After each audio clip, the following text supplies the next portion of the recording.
경영권 부정승계 의혹으로 수사를 받고 있는 이재용 삼성전자 부회장에 대한 구속영장을 법원이 기각했습니다.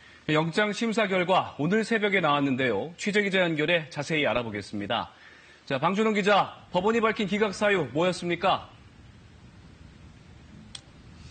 네, 법원이 이 부회장에 대한 구속영장을 기각했습니다. 결과는 새벽 2시쯤 나왔는데요.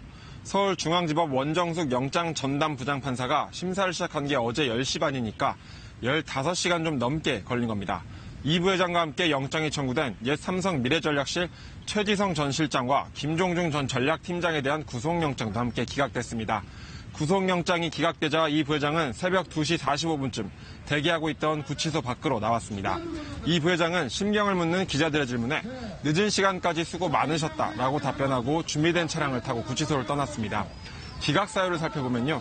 우선 원 부장판사는 구속할 필요성과 상당성에 대한 소명이 부족하다라고 말하며 구속영장을 기각했습니다. 이와 함께 기본적 사실관계는 소명됐고 검찰이 수사를 통해 이미 상당한 정도의 증거를 확보한 것으로 보인다고 밝혔습니다. 또 재판 과정에서 충분한 공방과 심리를 거쳐 결정하는 것이 타당하다고도 덧붙이기도 했습니다. 이 부회장 측은 어제 피의자 신문에서 이미 수사가 1년 반 동안 진행돼 검찰이 증거를 다수 확보한 만큼 증거인멸 위험성이 낮고 구속할 필요성도 없다는 주장을 편 것으로 알려졌는데 법원이 이 부회장 측의 손을 들어준 겁니다. 네, 검찰과 변호인 양측은 어떤 입장을 보이고 있습니까?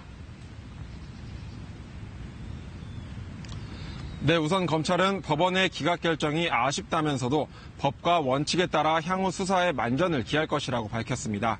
반면 이 부회장 측은 이번 법원의 결정은 피의자들의 책임 유무 등 범죄 혐의가 소명되지 않았다는 취지라면서 향후 검찰 수사 심의 절차에서 엄정한 심의를 기대한다고 말했습니다.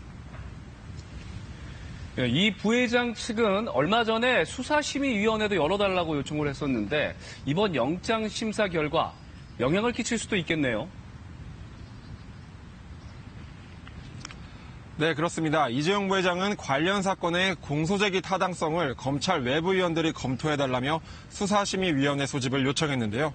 해당 절차를 위해 서울중앙지검은 오는 11일 검찰시민위원회를 개최할 방침입니다. 규정상 각 청의 시민위원회가 수사심의위원회에 안건을 올릴지를 먼저 결정하게 됩니다. 수사심의위는 기소 여부 등을 외부위원들이 논의하는 기구인데 구속영장이 기각되면서 시민위원 등의 결정에 어떤 영향을 끼칠지 주목됩니다. 앞서 검찰은 이 부회장 등이 그룹 승계 작업을 위해 삼성물산과 제일모직 합병 과정에 부당하게 개입했다며 자본시장법 위반 등의 혐의로 구속영장을 청구했습니다. 지금까지 서울중앙지법에서 KBS 뉴스 방준원입니다.